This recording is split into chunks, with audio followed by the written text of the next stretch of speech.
सच बताइएगा, जब हम क्राइम थ्रिलर के बारे में सोचते हैं तो सबसे पहले कौन सी मूवीज हमारे ध्यान में आती है? प्रोबेबली दृश्यम या तो दिल्ली क्राइम।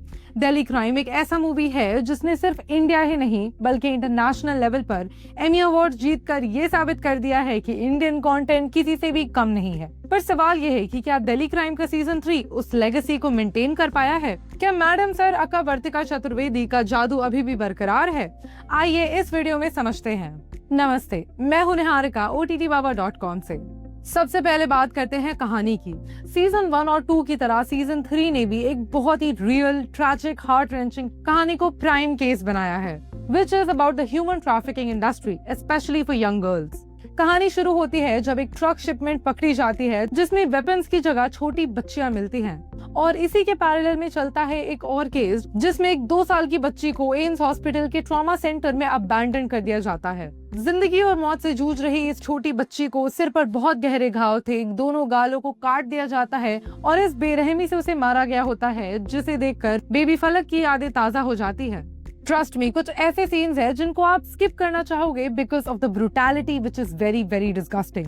बट ये वेब सीरीज आपको इमोशनली ब्लैकमेल नहीं करती है बल्कि रियलिटी का एक घिनौना आईना दिखाती है। अब आते हैं शो के सबसे बड़े सेलिंग पॉइंट पर, the performances. I honestly love how most of the Delhi crime seasons have been women-centric.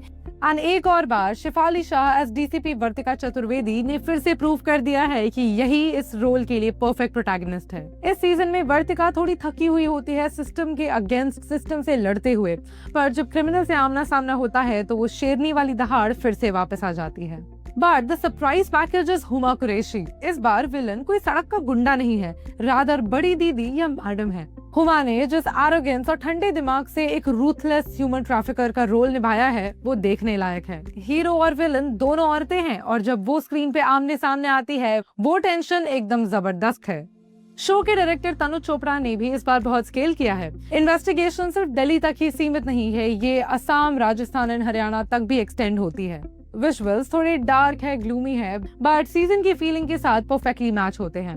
And in fact season 2 देखने के बाद I was a bit disappointed, क्योंकि ऐसा लगा कि ये इंटरनेशनल ऑडियंसेस को ज्यादा केटर करने के लिए इंग्लिश में बनाई गई है, काफी ज्यादा हद तक। बट थैंकफुली सीजन 3 में हिंदी देखकर मुझे बहुत ही अच्छा लगा। That means that the director has really understood from his past mistakes and improved on it. हाँ, स्क्रीन प्ले में थोड़ी सी कमजोरी दिखी होगी, जहाँ फर्स्ट पार्ट आपको एकदम स्क्रीन से चिपका के रखता है, सेकेंड हाफ में वो स्टोरी थोड़ी ड्रैग लगती है।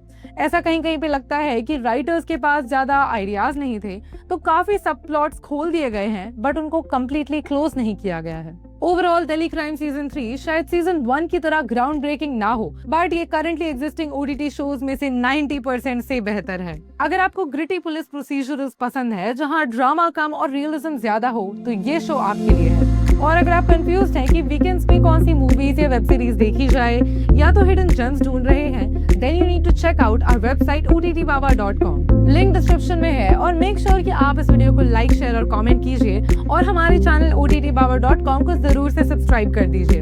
अगला वेब सीरीज या मूवी का रिव्यू कौन सा होना चाहिए? Let us know down in the comments and I will see you in the next video. Bye.